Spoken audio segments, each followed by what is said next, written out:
Bonjour à tous, nous voici rassemblés pour ce chemin de fraternité, de carême, marcher sur ce carême avec le cœur de Jésus, nous porter les uns les autres, aussi nous encourager dans ce temps de conversion. C'est ce que nous allons en faire pendant ces 4 semaines.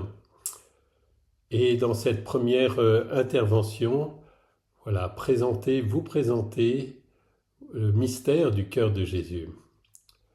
Dieu est amour. En 3 mots, saint Jean nous révèle la nature de Dieu.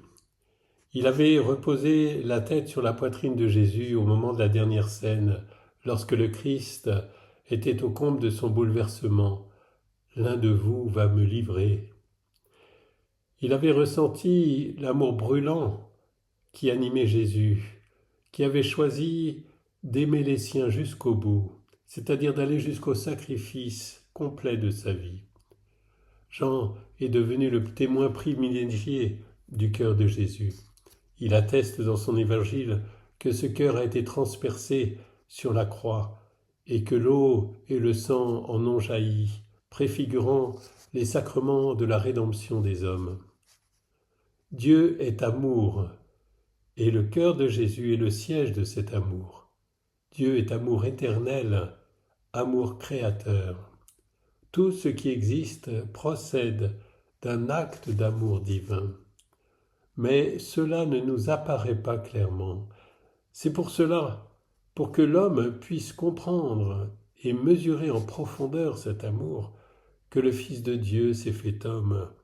Jésus est venu au monde, son cœur est le siège de l'amour divin qui désormais s'exprime dans un cœur humain. Qu'est-ce qu'un cœur humain ? Dans la Bible, le cœur est le siège de la personnalité. Tout ce qui fait l'être humain se rejoint dans le cœur. Le cœur est bien sûr un organe, mais les sens, la sensibilité, les émotions, la conscience, l'intelligence, la volonté et finalement l'amour se rejoignent dans le cœur humain. Les motivations de la vie humaine viennent du cœur, nous dira Jésus. Le cœur est le carrefour de la relation à soi, aux autres, au monde et à Dieu. Il est aussi le sanctuaire de la personne, ce lieu intime que personne ne peut visiter sinon Dieu. Et c'est dans son cœur que sa relation à Dieu, au monde et aux autres s'édifie pour l'homme. Alors le cœur de Jésus nous montre comment l'amour de Dieu a pris chair, comment il s'est exprimé dans une vie humaine pour nous rejoindre et nous sauver. À chaque page des évangiles, nous voyons l'amour de Dieu se traduire dans les actes humains de Jésus et dans ses émotions. Il est saisi de compassion et sa générosité est sans borne pour tous les hommes qu'il libère, guérit, sauve, avec la puissance divine qui est en lui. Il donne aux hommes la lumière de la vérité pour les guider sur le chemin du salut. Mais il y a surtout la patience, la douceur, l'humilité et la miséricorde avec lesquelles il supporte les tiédeurs, les hypocrisies, les humiliations, les rejets, la violence et l'infamie. Le cœur de Jésus nous livre l'amour de Dieu jusqu'au bout et va jusqu'au bout, jusqu'à cette mort sur la croix pour nous sauver.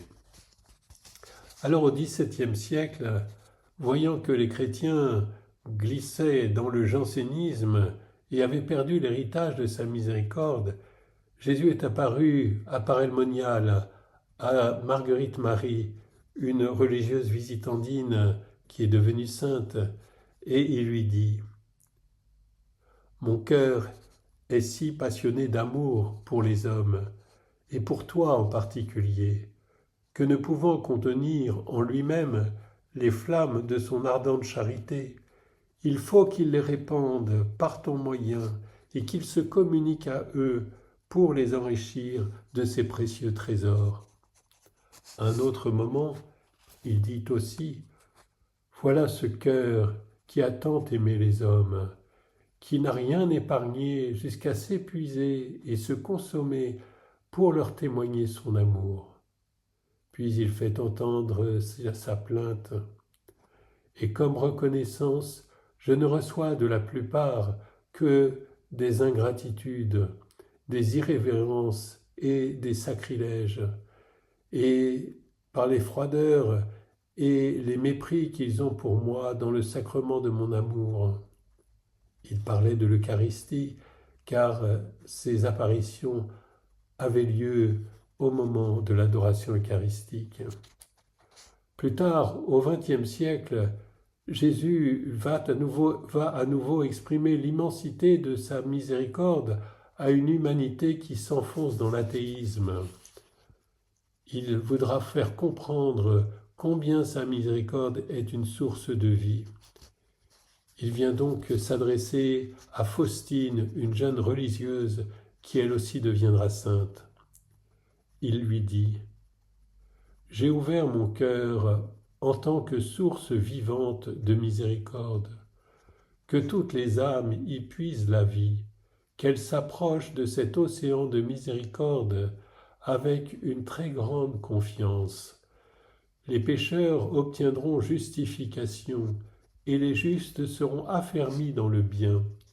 Celui qui a mis sa confiance en ma miséricorde, à l'heure de la mort, j'emplirai son âme de ma divine paix. »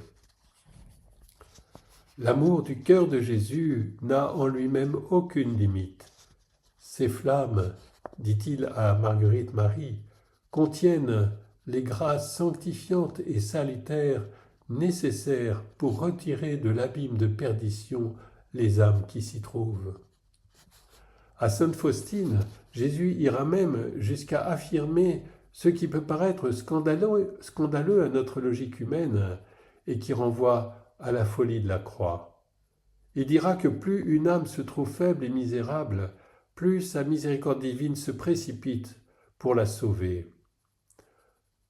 En chaque âme, j'accomplis l'œuvre de ma miséricorde, et plus le pécheur est grand, plus il a droit à ma miséricorde.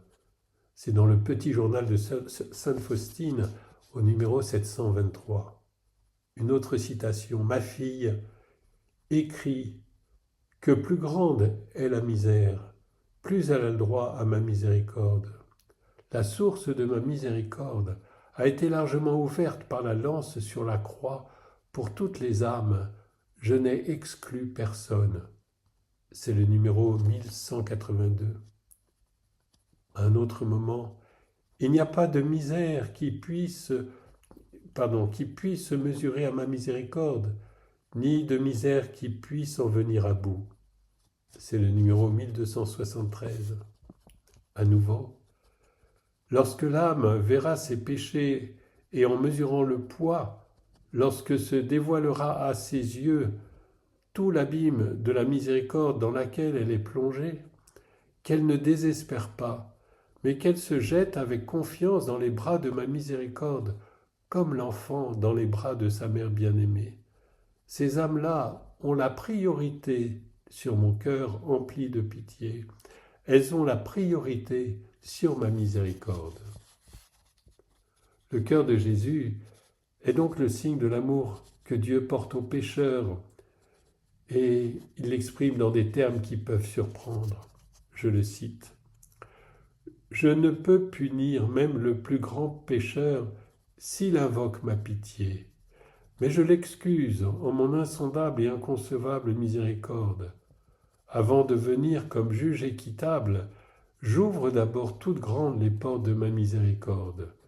Qui ne veut pas passer par la porte de ma miséricorde doit passer par la porte de ma justice. » Nous devons bien comprendre que le renoncement à juger, je suis venu dans le monde, non pas pour juger le monde, mais pour le sauver, dit Jésus.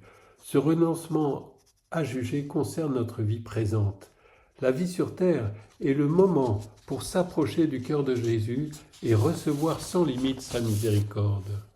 Celui qui n'aura pas fait ici-bas le chemin de se reconnaître pécheur et d'invoquer la pitié de Dieu rencontrera la justice au moment de sa mort, où il se présentera devant Dieu. Notre passage sur terre est le temps de la miséricorde, nous rappelle Jésus. Ce que Jésus veut nous faire comprendre dans la révélation de son cœur, c'est qu'il a pris en charge notre salut parce qu'il nous aime infiniment et que cet amour est celui de Dieu, notre Père et Créateur. Rien ne peut arrêter cet amour rédempteur. La passion en est le signe, un signe pourtant pas tout à fait suffisant aux yeux de Dieu. C'est ce que Jésus explique à sainte Catherine de Sienne, qui lui demandait pourquoi son cœur fut transpercé sur la croix lorsqu'il était déjà mort. Jésus explique : « J'avais plusieurs raisons, mais je vais te dire la principale. C'est que mon désir du genre humain était infini, alors que les tourments et les souffrances que j'endurais sur la croix étaient finis. Aussi, n'est-ce point avec ce qui était fini que je pouvais vous montrer tout l'amour que j'avais pour vous, puisque mon amour était infini. Je voulus donc, en vous montrant mon côté ouvert, que vous voyiez le secret du cœur, afin que vous voyiez que je vous aimais beaucoup plus que je ne pouvais vous le montrer avec une souffrance finie. » Le cœur de Jésus nous manifeste donc un amour qui veut compenser toutes les faiblesses de nos péchés ici-bas. Comme Jésus le dira à Marguerite Marie, « Les richesses infinies de mon cœur suppléeront à tout et égaleront tout. » Concluons ce premier échange. Si le cœur de Jésus est le siège d'une miséricorde sans aucune limite, comme nous l'avons compris, le cœur de l'homme, lui, doit apprendre à s'ouvrir à cette miséricorde. L'homme reste libre devant Dieu. Recevoir l'amour insondable de Dieu, se laisser sauver et transformer par lui, requiert de notre part des dispositions qui font partie de notre chemin de conversion. Nous regarderons dans les prochaines réunions les 3 grandes conditions pour avoir le cœur ouvert à la miséricorde infinie de Dieu: la confiance, la vérité et la générosité. Pour l'heure, nous vous invitons à échanger sur la bonne nouvelle du cœur de Jésus, de sa miséricorde infinie. Les questions apparaissent devant vos yeux, je l'ai dit. Êtes-vous familier de cette spiritualité du cœur de Jésus ? Si oui, qu'est-ce qui vous a amené à vous y intéresser ? Deuxième question, que vous inspire cette révélation de l'amour miséricordieux et infini de Dieu ? Avez-vous des réserves, des réticences ou des questions par rapport aux propos qui ont été rapportés sur le cœur de Jésus et sa miséricorde ? Troisième question, avez-vous le sentiment d'avoir déjà expérimenté quelque chose de cet amour infini de Dieu ? Bon partage à tous et à la prochaine fois.